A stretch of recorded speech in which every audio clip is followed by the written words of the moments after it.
Programa Reinaldo Bastelli. Oferecimento Odebrecht Ambiental, soluções ambientais para a vida.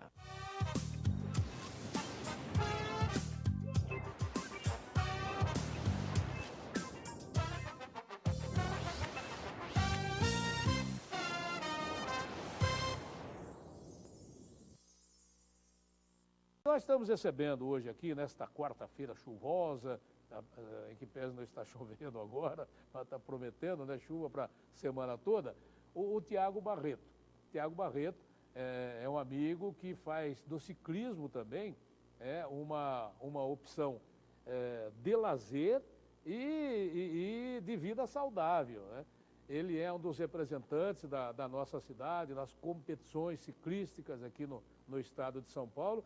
E o ano que vem nós estaremos na volta da França, se Deus quiser, né, Tiago? E ele há de querer. E o Tiago, né, gentilmente conosco aqui, aceitando o nosso convite.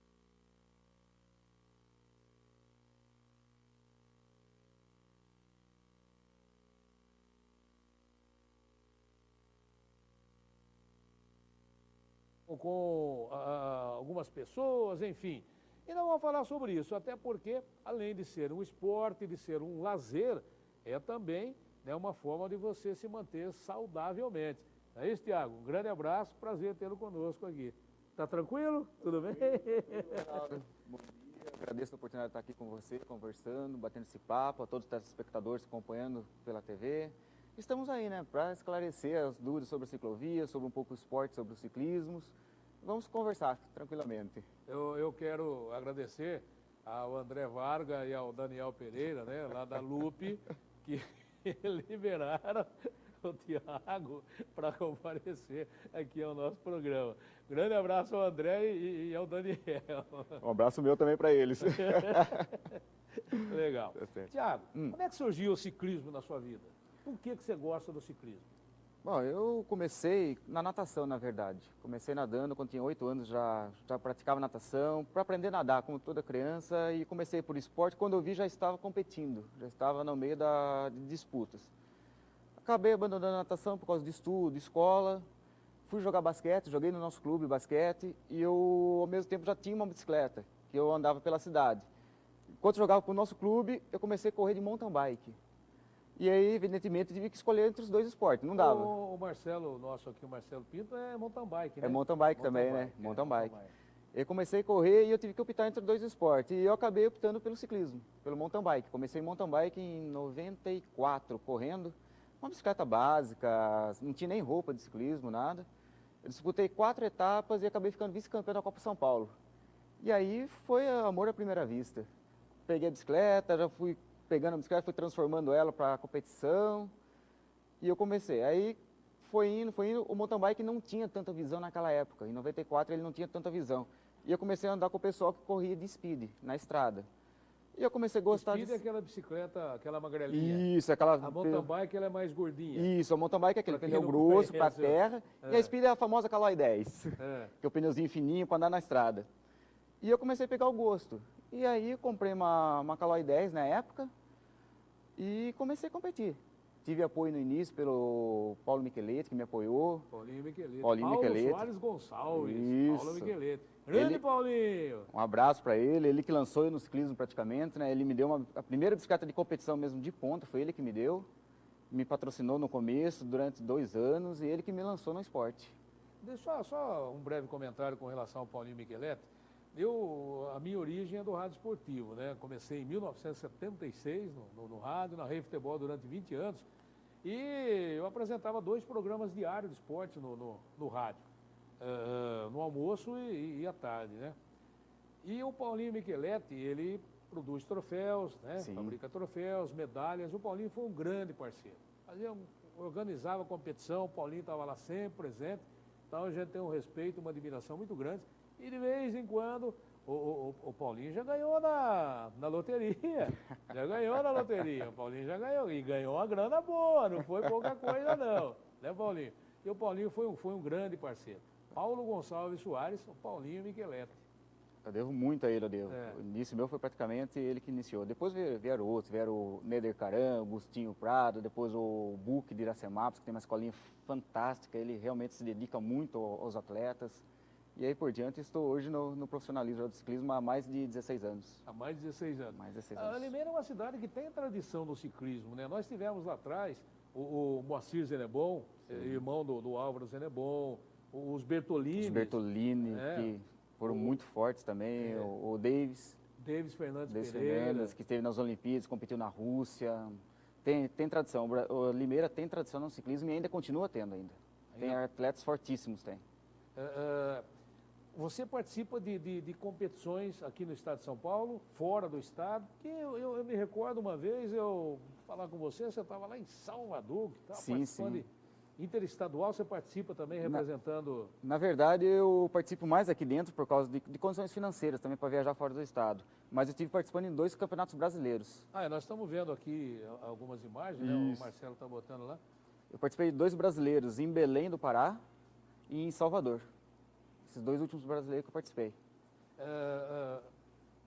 É uma competição profissional, participa quem vive do ciclismo, muito embora você não viva do ciclismo, né? Você vive do seu trabalho lá na Lupe, né, Tiago? Tem minha fonte de renda. Mas tem gente que só vive do ciclismo dessas provas que você participa. Sim, tem pessoal que vive disso. Ele ganha salário, trabalha nas equipes, né? As equipes trabalham para eles, eles tiram salário e vivem especificamente para isso.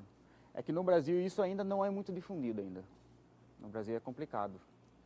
Assim como tem lá a volta da França, volta Giro da da Itália. da Inglaterra, da Itália. As 3 maiores, o Tour de França, a Volta, que é da Espanha, e o Giro de Itália. São os 3 maiores clássicos do mundo. Aqui no Brasil tem alguma coisa similar? Não tem? Tem. Tem a Volta do Estado de São Paulo. A volta do estado de É São uma Paulo. semana de volta. Essa daí são os É atletas... aquela 9 de julho? Não. A 9 de julho é uma prova tradicional, prova única. Todo 9 de julho, todo ano, tem essa prova. A volta do estado já é uma prova já independente da 9 de julho. É uma prova que dá a volta praticamente, vamos por aí, 70% do estado de São Paulo, né? Mas ela não tem tido muita divulgação também, Não. né, Tiago? Porque eu não tenho acompanhado no... Não, infelizmente ela chegou a ser até adiada, Era para ter tido agora, chegou a ser adiada.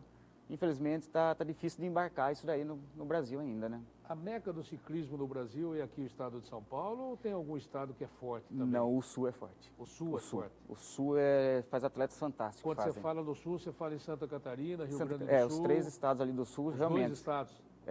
Santa Catarina, Rio ombreiam. Grande do Sul e Paraná também, né? O Paraná também. Paraná também tem atletas fortíssimos que sobem e depois vêm competir conosco aqui. Inclusive, eu tive a oportunidade de participar quando eu corri para a equipe de Iracemápolis de ter 3 pessoas no Sul. Aí, ó. Essa daí é uma prova da cidade de Cubatão. É verdade, Iracemápolis tinha um ciclista do Sim. Sul. Eu me recordo que eu fui fazer uma transmissão lá naquela avenida, lá em Iracemápolis. Na época, acho que o Cláudio Cossenza era o prefeito Exatamente. lá.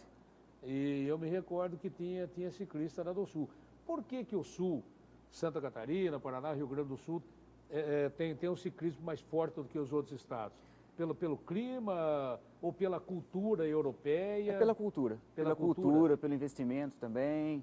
Eles fizeram o velódromo lá, e pela cultura. A cultura vem ali da Argentina, assim. Aqui na América do Sul, para você ter uma ideia, os colombianos são extremamente fortes.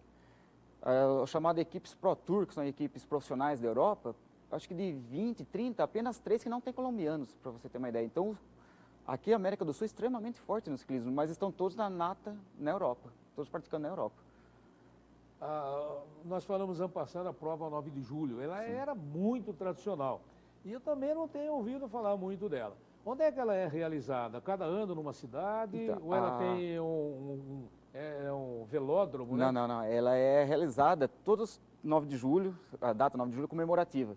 Ela geralmente é realizada em Interlagos. Eu já participei de várias em Interlagos. Participei em volta ali a Praça Santos Dumont, ali perto do Sambódromo. Inclusive chegou até a sair de São Paulo, chegou a ser disputado em Indaiatuba. Eu disputei também. Esse último ano foi inclusive uma prova que eu fiz questão de ir, porque era vamos supor assim, entre aspas, um sonho meu. Eu via sempre a São Silvestre, correndo no centro de São Paulo. E esse ano a prova foi realizada nas ruas de São Paulo. Então Então nós largamos ali perto da USP ali, fomos passando pelo Anhembi, foi realizado dentro da cidade de São Paulo mesmo, foi. Passando por avenidas, túneis.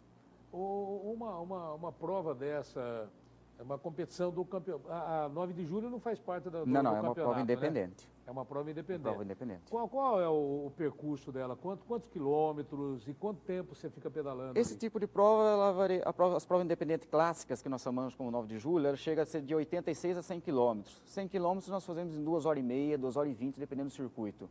As provas assim mais de campeonatos regionais, estaduais, é 1 hora e meia mais ou menos de prova, já é por tempo daí, 1 hora e meia. Dá para fazer uns 50, 60 quilômetros, até 70 quilômetros. Dá para fazer numa prova dessa. Depende muito do circuito, né? Se é íngreme, se é plano. Existem 2 categorias, a mountain bike, Bike e a speed, e a speed. que é a velocidade. Qual a diferença do peso da bicicleta? Olha, hoje o peso está bem aproximado. Devido às tecnologias das bicicletas, fibra de carbono, titânio, alumínio, os pesos estão bem aproximados. Até porque a UCI está limitando o peso da bicicleta em 6,8, 6,8 kg. A bicicleta não pode ser mais leve que isso, que ele considera que a bicicleta passa a ser um risco para o ciclista. A minha hoje está em 7 kg, mas tem mountain bike de 8 kg. Depende muito das peças que você monta elas. E aquelas bicicletas pneu balão, Philips, aquela, o nome popular dela, Garrick, é a Garrick, né? Garrick. Eu comecei com uma bicicleta de 18 quilos. Quanto pesa uma daquela lá? A Philips que tinha o dínamo na roda para acender o farol. O freio a varão, né? Freio varão. Como é que chamava? O pneu era tripa de mico. As câmeras. Marcelo, tripa de mico para você. Não, aquela bicicleta era uns 25 quilos para mais, era mais. Não tinha marcha, era catraca fixa de 20, 22 dentes. Meu pai que sempre conta que a bicicleta vinha sempre com 20 dentes, ele colocava 22 dentes. Para subida, descida, plano, tinha para tudo.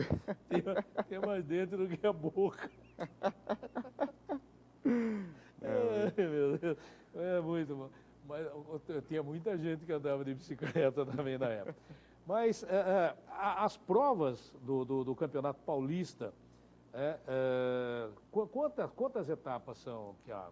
Olha, Paulista... E elas são por faixa etária também? Sim, sim, você tem a sua categoria. O Paulista, geralmente são 4 etapas por ano, dividido em algumas cidades. Aí você não disputa só o Paulista, você disputa a Média Paulista, a Liga Santista. Essa, por exemplo, é uma Liga Santista, é uma liga independente do Paulista.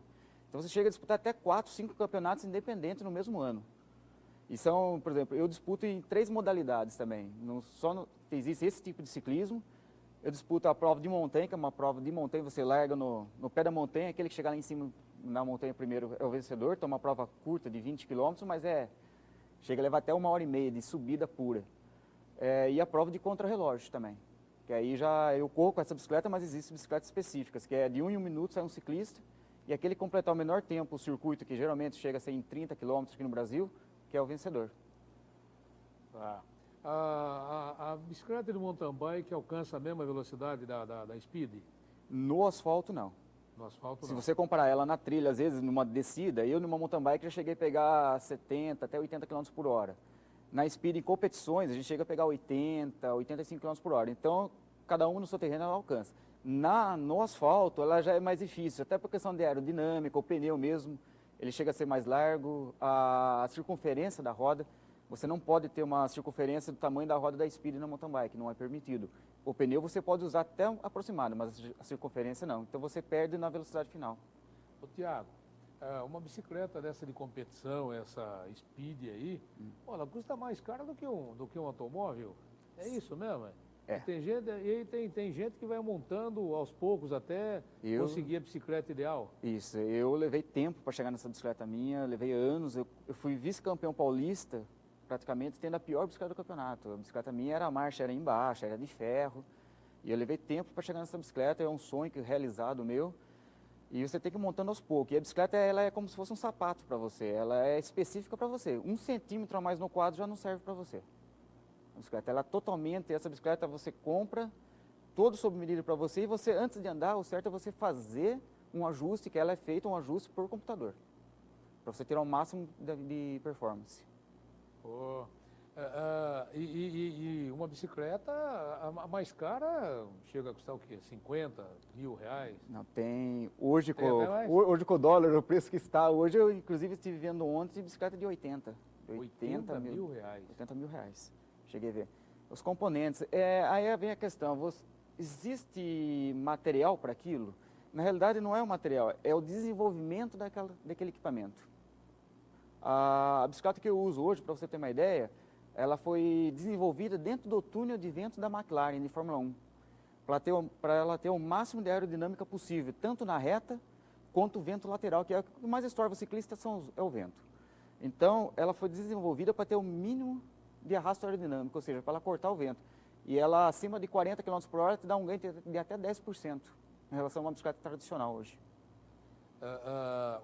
Uma bicicleta dessa, evidentemente, ela tem que ser tratada com todo o carinho possível. Você participa desde que ano das competições aqui no estado de São Paulo? Eu profissionalizei, assim, federei mesmo em 2000. Em 2000, então há 15 anos. 15 anos. Nesses 15 anos, houve muita renovação. Aqueles que, quando você começou, estavam, hoje continuam, entrou muita gente diferente. Fale um pouco sobre isso, Entrou. sobre esse ciclo. Entrou porque hoje o esporte, o ciclismo, ele não é tão difundido, é difícil você conseguir um patrocínio, conseguir um apoio. Então muitos param no meio do caminho. Você tem que batalhar muito. Tem outras pessoas também que eu conheci, comecei a andar com eles e estou competindo até hoje com eles. A gente se dá muito em competição, às vezes o ciclismo ele é um esporte, muitos pensam que é um esporte individual, mas ele é um esporte por equipe, ele não é um esporte individual. E eu às vezes até sou penalizado disso porque eu corro individualmente por opção minha.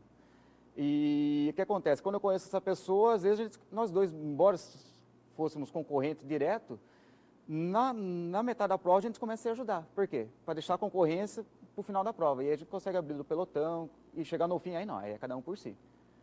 Mas tem essa rotatividade sim de pessoal. E para o campeão, vice-campeão, tem prêmio generoso? Como é que é? Poucos, são poucas provas, são poucas provas. Um passe de ônibus. Nossa, é pneu, uma câmera de ar. Eu já ganhei, já cheguei a ganhar bicicletas, mountain bike, speed, peças, mas em dinheiro é pouco, o retorno é pouco, infelizmente. Tem um retorno às vezes da imagem, mas para o ciclista é complicado. Saindo do Brasil, indo, por exemplo, acho que o mais famoso é o Tour da França, né? Sim. Esse Sim, é o mais famoso. É o mais famoso que tem no mundo, né? Como é que é? Tem inscrição, você paga para participar e quem ganha, ganha muito? Como é que é aquilo lá? O Tour de França em si, o Tour de França não. O Tour de França são equipes convidadas Pro Tour, que nós chamamos, que são equipes já que vão fazendo, durante o ano todo, vão somando pontos para poder estar lá. E, por exemplo, o Tour de França, a França tem direito de convidar 3 equipes, são equipes convidadas, que entram para a disputa do Tour de França. Então não é fazer inscrição, você tem que estar numa equipe profissional, europeia principalmente, ou americana, e aí sim ser convidado lá e torcer para a sua equipe levar. Porque geralmente essas equipes, elas possuem, no Tour de França são 10 ciclistas por equipe, mas cada equipe chega a ter até 30 ciclistas, eles disputam várias etapas no mundo ao mesmo dia. Às vezes está tendo na França, na Inglaterra, nos Estados Unidos, e as equipes estão difundidas.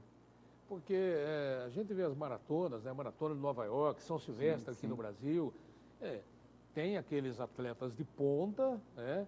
Que são convidados e ganham bastante, inclusive, para participar. Mas tem gente que vai, já no ciclismo, então, não tem isso aí. Existe a prova que eles falam antes do Tour de França, um dia antes existe a prova, o L'Etape, que eles chamam. Aí sim, aí qualquer ciclista que se inscreva pode participar lá, que é o L'Etape, que é uma prova, geralmente é na prova de montanha. Então são 160 quilômetros mais ou menos de competições, e se você somar o tanto que você sobe, dá mais ou menos uns 40, 50 quilômetros só de montanha mesmo. Você chega lá no nível lá em cima, na neve. Muito bem. Nós vamos ao intervalo e em um minutinho nós estaremos de volta aqui conversando com o Tiago Barreto. Vamos falar um pouco de ciclovia, né? Que é um assunto do momento, principalmente na capital de São Paulo. Principalmente. Porque está sendo feito também meio a revelia, tem provocado acidentes, inclusive acidentes fatais, né? Vamos falar sobre isso. Olha, quando a gente vai fazer o exame, né, o PSA, aquele exame de sangue, exame da prevenção da próstata, para ver como é que está, né? Você não pode nem andar a cavalo, nem andar de bicicleta por 2 ou 3 dias, enfim. E o ciclista? Como é que fica, né? O Marcelo falou, tem cara que você pensa que tá com cachumba, não é? É o Cilinho que tá lá.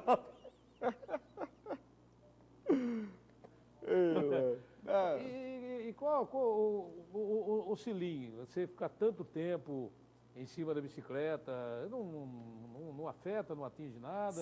Então, treinamentos, chega a ser treinamentos de até 3, 4, 5 horas de Você treinamentos. treina todo dia, não treina? Todo dia. Sai da empresa às 6 horas, eu treino até 70 km por dia, depois das 6 que eu treino. Todo dia 70 quilômetros. 70 km ou academia, intercalado, sempre. E final de semana 120, 130 quilômetros.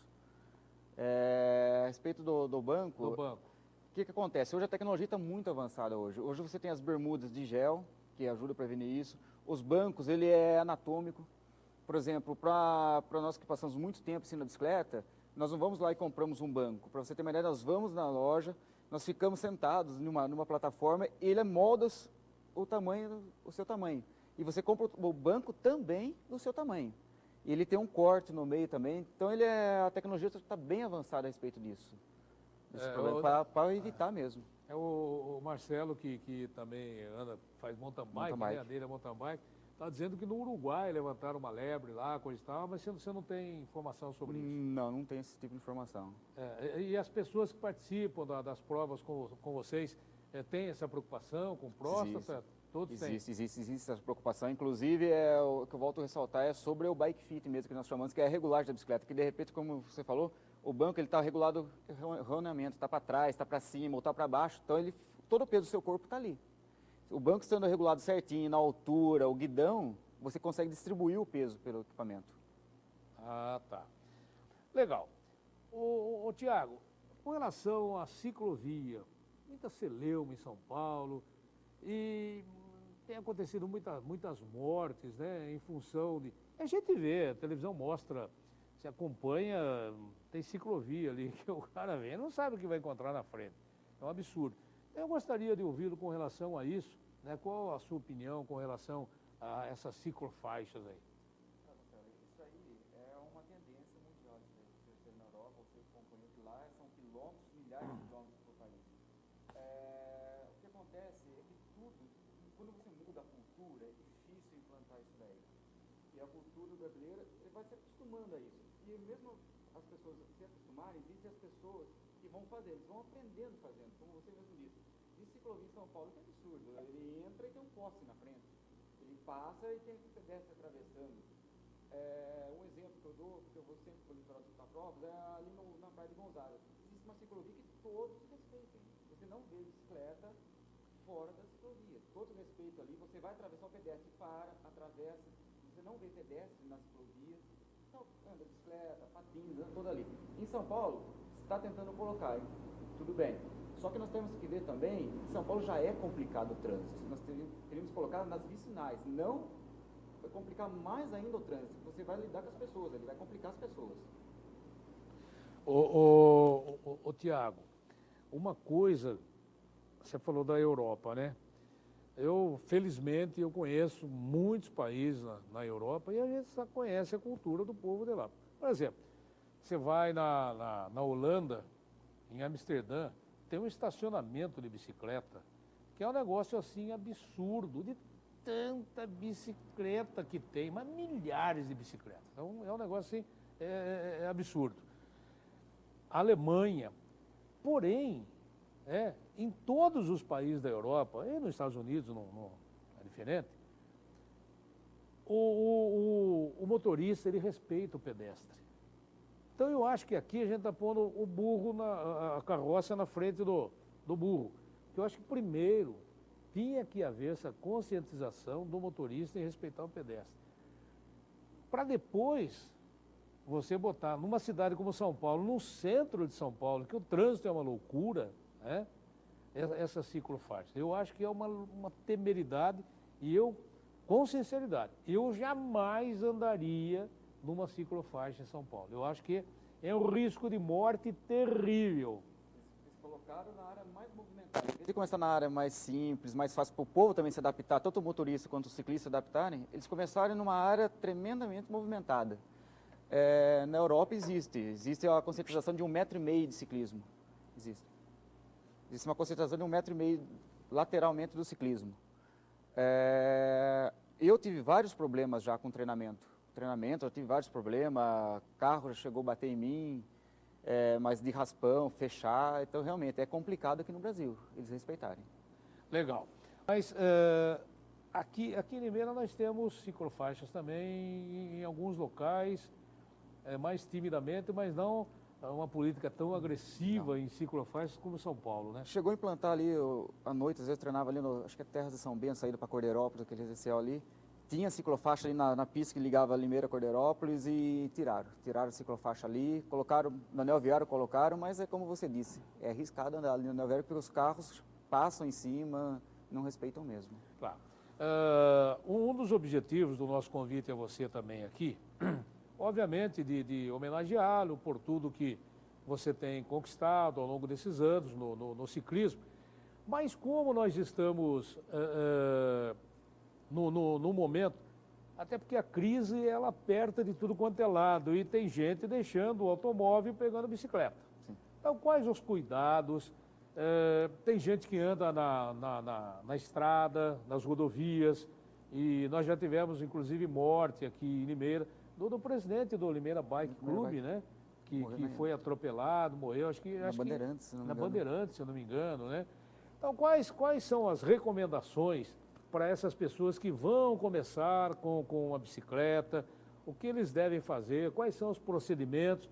Então, no alto da sua experiência, dá essa dica aí para esse pessoal. Eu acho que, a princípio, de tudo é segurança. A bicicleta tem que estar adequada para você, a bicicleta tem que estar sempre bem revisada, pneus, freios, equipamento de segurança, capacete, luva, óculos, muita gente não dá atenção para o óculos, respeitar o trânsito, lembrar que você é o mais frágil que o carro, então você tem que estar vendo o trânsito por você e pelo carro também. Na estrada, um erro muito comum é a pessoa andar na contramão, achando que ela vai ter, eu vejo o carro vindo, mas o que acontece? O carro, no espaço e na velocidade que ele dá, que ele está de você, ele não tem a noção de velocidade, porque é o dobro de velocidade, você vai de choque. Então você tem que andar sempre no sentido da estrada e tomar muito cuidado, evitar de entrar na pista de rodagem, estrada sempre com acostamento. Essas são as principais dicas hoje. E estrada, basicamente, é as pessoas que já estão mais ambientadas, mais acostumadas com a bicicleta, né? Porém, na cidade, com a gasolina aí chegando, já beirando os R$4, o etanol passando de R$2,50, tem muita gente encostando o carro e pegando a bicicleta para ir para o trabalho, coisa e tal. Na cidade, especificamente, o que mais preocupa, o que mais incomoda quem está numa bicicleta e quais são os cuidados? Evidentemente que são redobrados do que no lugar que não tem movimento. O que você aconselharia? O que eu falei, os capacetes e sempre de olho segurança no sempre segurança em primeiro lugar. E sempre visando você, assim, você vendo, se pondo na cabeça do motorista também que está vindo, será que ele vai me ver? Na dúvida, você para, não atravessa. Nunca andar muito rápido, tomar cuidado, porque às vezes você está passando, o carro está estacionado, mas tem uma criança saindo do carro. Você desvia, o carro te pega, então toma muito cuidado com os carros. Os mesmos de segurança de moto, a mesma coisa. Às vezes o motorista não faz por maldade, ele não te vê. Existem muitos carros parados, moto, movimento, ele está prestando atenção no carro, ele não está prestando atenção se a bicicleta está vindo. Então ele não te vê, então você tem que tomar cuidado por ele também. Legal. Não ficar costurando, né? Exatamente. Você falou em moto, eu lembrei, né? Tem muito motoqueiro, Corredor. porque motociclista é aquele que respeita o trânsito. E motoqueiro é aquele que faz as barbaridades e deixa o motorista nervoso, porque às vezes o cara fala, e se eu atropelo esse cidadão aí? Mas vai gerar problema para ele. Inclusive, se você com a consciência pesada, é bem complicado. Tiago, eu quero agradecer muitíssimo a sua presença aqui no nosso programa, aqui na TV Mix, né? Um grande abraço, sucesso, boa sorte. Quem são hoje os seus patrocinadores? Afinal de contas, né? Se você não tiver essa injeção, como é que faz, né? Eu que agradeço a oportunidade de estar aqui conversando com você, um imenso prazer. E gostaria de agradecer também, principalmente a minha família, que sempre me apoiaram, a minha namorada, que ela acompanha todas as provas e faz esse marketing por fora, as filmagens, foto, tudo. A Lupe, Indústria de Comércio, que é meu patrocinador, a Vitia, a Debcred, Sistemas de Soluções de Informática, a Cotale Caminhões, a Ripgraph, de Rio Claro, e o Thiago Perucci, que é o meu personal trainer. E eu conto com mais patrocinadores aí para a temporada 2016. Legal. Deixa eu aproveitar. Ô, Marcelo, tem aí os patrocinadores do Thiago? Vamos dar uma injeção também para ele. Vamos dar uma força. Está no final do vídeo. Ah, está no final do vídeo. E quero aproveitar o ensejo e mandar um grande abraço ao José Roberto Barreto, né, que é o pai do Thiago. Grande Barretão! Ah, o filho é orgulho do velho Barreto. Então, valeu. Gente, um grande abraço, muito obrigado pelo carinho da audiência e até a nossa reprise às 9 da noite, aqui no canal 15 da TV Mix Regional. E você pode acompanhar também os nossos programas através do YouTube. Tchau, gente!